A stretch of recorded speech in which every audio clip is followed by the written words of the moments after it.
আপনাকে শোনালাম এগুলো হচ্ছে যাকাতযোগ্য সম্পদ। তো কিছু আছে গ্যাজেট বলেন, এগুলোতে কোনো যাকাত নাই। তাহলে কি কিসে যাকাত আছে? যাকাতেবল অ্যাসেট কি, যাকাতযোগ্য সম্পদ কি, সেটা আমরা শুনি। এক নম্বর হচ্ছে সোনা রূপা, gold and silver in its any form, যে কোনো ফর্মে, যে কোনো ফর্মে।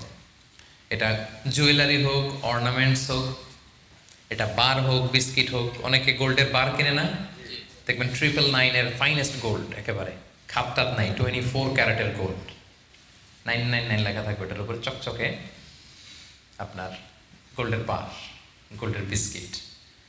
অনেকে শখ করে গোল্ডের প্লেট টেট তৈজসপত্র এগুলো কিনে। হ্যাঁ, স্বর্ণের ঘড়ি অনেকে কিনে। পুরুষের জন্য কিন্তু স্বর্ণের ঘড়ি আংটি কোনোটাই পরা বৈধ না। কিন্তু যদি কেউ কিনে, স্বর্ণের কলম আছে, শখ করে কিনে অনেকে, টাকা রাখার জায়গা পায় না, তো ভাবে যে একটা কলম কিনে ফেলি স্বর্ণের, তারপর স্বর্ণের ঘড়ি, স্বর্ণের এই সেই। তো এরকম জুয়েলারি বলেন, তৈজসপত্র বলেন, যা যা আছে আপনার সব হিসাব করতে হবে in its any form. Gold and silver এটা যাকাতেবল অ্যাসেট।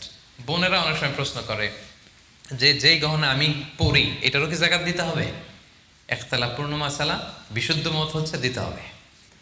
3 মাযহাব বলছে দেয়া লাগবে না, ইমাম আবু হানিফা বলছে দেয়া লাগবে, এবং আবু হানিফা রাহিমাহুল্লাহর কথাটাই ভ্যালিড, বেশি যুক্তযুক্ত।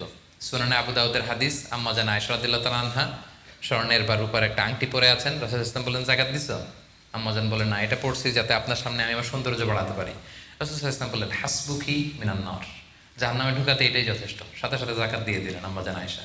তো আম্মা জান আয়েশা তো এটা পরিহিতা ছিলেন, কি বলেন। আরেক নারী আসলেন তার মেয়েকে নিয়ে, হাতে 2টা স্বর্ণের চুড়ি। রাসূল বললেন যাকাত দিছো? দেই নাই। বলতেছে তুমি কি পছন্দ করো যে এই 2টা চুড়ির পরিবর্তে আগুনের 2টা চুড়ি জাহান্নামে পরানো হবে? ওই মহিলা ভয়ে তাড়াতাড়ি খুলে দিচ্ছে, ইয়া রাসূলুল্লাহ নেন, পুরোটাই দিয়ে দিলাম। তো এই হাতের বালাও কিন্তু ওই মেয়ে হাতে পড়া ছিল, তাই না? এতে করে বোঝা যায় যেই জুয়েলারি আমার বোনেরা আপনারা ইউজ করেন সেটারও যাকাত দিতে হবে, সেটারও যাকাত দিতে হবে। আপনার সিন্ধুকে থাক, গলায় থাক, আপনি সব কাউন্ট করে যাকাত দিবেন। তবে আপনি বিক্রয় মূল্য হিসাব করবেন, কারণ আপনি 1 লক্ষ টাকা দিয়ে একটা নেকলেস কিনছেন, বেচতে গেলে কি 1 লক্ষ পাবেন? কথা বোঝেন নাই? পাবেন? এটার সাথে খাদ আছে, এটার মেকিং চার্জ আছে, জুয়েলারি দোকানেরও একটা মেকিং চার্জ রাখে। তো আপনি যখন আপনার নেকলেসটা বিক্রি করতে যাবেন, ওরা 20% কাট করে দিবে। 1 লক্ষ টাকার নেকলেস আপনি দোকানে বেচতে গেলে কত টাকা পাবেন?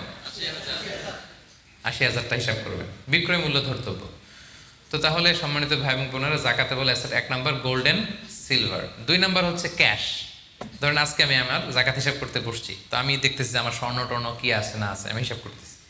স্বর্ণের পালা গেল, এবার আমি হিসাব করবো আমার ক্যাশ কোথায় আছে, পকেটে কত, ওয়ালেটে কত, ড্রয়ারে কত, ব্যাংকে কত, কারেন্ট অ্যাকাউন্টে কত, ফিক্সড অ্যাকাউন্টে কত, সেভিংস অ্যাকাউন্টে কত, যত জায়গায় আপনার যত ক্যাশ ফর্মে টাকা আছে এটা আপনি হিসেব করবেন। এগুলো যাকাতেবল অ্যাসেট। আরও কিছু সম্পদ আছে, এগুলো ক্যাশ না, তবে ইজিলি লিকুইডেট করা যায়, চাইলে টাকা বের করে আনা যায়। যেমন প্রাইস বন্ড অনেক কিনে রাখে না, আমাদের ডাক বিভাগের সঞ্চয়পত্র আছে না, এগুলো ফিক্সড ডিপোজিট, অনেকে ইন্স্যুরেন্স করে, লাইফ ইন্স্যুরেন্স। এগুলো চাইলে আপনি টাকা বানাতে পারেন। তো এটা অনেকে বলে হুজুর এটা তো ম্যাচিউরড হয় না, কীভাবে করবো? এটা ব্যাংকে আপনি নক দিলে ওরা স্টেটমেন্ট দিবে যে আজকে এই ডিপোজিটটা ভাঙালে কত পাবেন, একটা স্থিতি দেখাবে। এটা আজকের স্টেটমেন্ট, ওই স্টেটমেন্ট আপনি বের করে নিয়ে আসবেন যে আজকে 20 রমজানে যদি আমি এটা ভাঙ্গাই তো আমি পাবো এত, তাহলে এটার মালিক আপনি, এটা আপনি যোগ দিবেন। তাহলে বুঝতে পারছেন এটা? এগুলো যাকাতেবল অ্যাসেট। আচ্ছা গেল। এরপরে ব্যবসার সম্পদ, উরুদ উত্তেজারা, যত ব্যবসার সম্পদ আছে এটা কিন্তু আপনি জাকাতে হিসাব করবেন। উদাহরণ দিই, একজন বিস্কিট ফ্যাক্টরির মালিক, উনি বিস্কিট বিক্রি করে। তো আজকে আমি যে জাকাতে হিসাব করতে বসছি, আমি আমার কোম্পানিতে ফোন দিয়ে আজকে কত carton biscuit ready to sell, কত কার্টুন, ধরেন 50,000 পিস, তো এটার দাম কত, বিক্রয় মূল্য আমি যোগ দেব। তারপরে বিস্কিট বানাতে যে র মেটেরিয়াল, হ্যাঁ, গম লাগে, সুগার লাগে, ইত্যাদি ইত্যাদি যা লাগে, এগুলোর যে প্রাইস, এটা আমি এটাও আমি যোগ দেব। ওখানে ধরবো না কি, ওখানে ধরবো না হচ্ছে যেটা ফিক্সড অ্যাসেট। ব্যবসার ক্ষেত্রে ফিক্সড অ্যাসেট ধরতে হয় না। যেমন ধরেন আপনার ফার্নিচার বা কারো বিস্কিট ফ্যাক্টরি, তার ফ্যাক্টরির যে জায়গাটা, এটা আসবে না।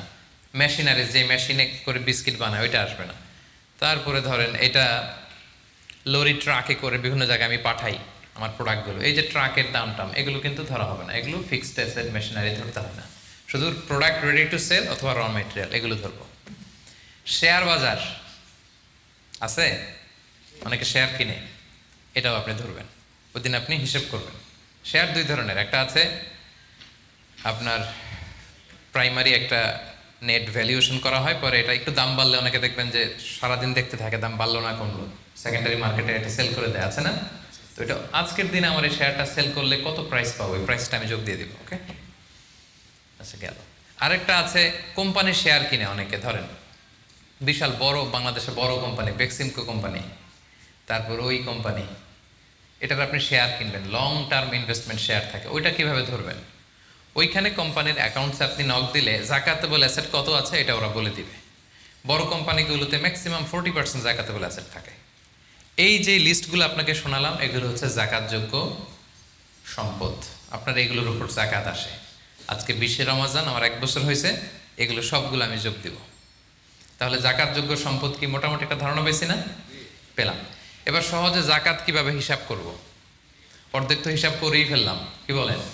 এই যে লিস্ট করে করে স্বর্ণ, ক্যাশ, ডিপোজিট, সঞ্চয়পত্র, আমার শেয়ার বাজার, আমার ইনভেস্টমেন্ট, আমার ডিপোজিট, আমার এটা এটা এটা করতে করতে করতে করতে বিশাল, ধরেন একটা উদাহরণস্বরূপ বলি যে ধরেন 20 লাখ দাঁড়ালো আমার, 20 লাখ টাকা, স্বর্ণের দাম সহ ইত্যাদি সহ সবসময়। এবার হিসাবটা কিভাবে করব? হিসাবটা খুব সহজ। আমার জাকাতেবল অ্যাসেট আমি সব হিসাব দিয়ে পাইলাম কয় লাখ টাকা? 20 লাখ।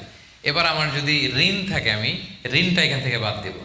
আমরা শুরুতে বলছিলাম এক ধরনের ঋণ আছে একবারে দিয়ে দিতে হবে, এরকম একবারে ঋণ দেওয়ার যদি আমার কিছু থাকে ওইটা আমি বাদ দেবো। ধরেন আমার একবারে ঋণ দেওয়ার আছে 5 লাখ টাকা, যেটা আমাকে একবারই পরিশোধ করতে হবে অল্প কিছুদিনের মধ্যেই, তাহলে এটা আমি বাদ দিতে পারবো। তো 5 লাখ টাকা যদি 20 লাখ টাকা থেকে বাদ দিয়ে কত থাকে? 15 লাখ। এরপর আমি বলেছিলাম যে কিস্তিতে যে ঋণগুলো থাকে সেক্ষেত্রেও আমি বাদ দিতে পারবো ম্যাক্সিমাম 1 বছর, 12 মান্থস। ধরেন যে বড় একটা কিছু আমি কিনেছি, সেখানে 12 মাসের আমার যে ঋণ, সেই ঋণ আসতেছে ধরেন যে কিস্তিতে, ধরেন আরো 5 লাখ, তাহলে কত বাদ গেল? 5 এ 5 10 লাখ, থাকলো কত? এই 10 লাখ হচ্ছে আপনার নাও জাকাতেবল অ্যাসেট। এই 10 লক্ষের উপর আপনি 2.5% জাকাত দিবেন। আর হিসাবটা যদি আপনি সূর্য বছর অনুযায়ী করেন তাহলে 2.58% দিবেন। সহজ হয়ে গেছে না মোটামুটি? হ্যাঁ, মোটামুটি সহজ হয়েছে না? এরপর এক একজনের এক এক ধরনের বিজনেস, এক এক ধরনের কোশ্চেন থাকবে। এটা পার্সোনালি কোনো মুফতির কাছে বা যে কোনো স্কলারের কাছে আপনার পার্সোনাল আলাদা করে হিসাব করা লাগলে এটা করে নেবেন।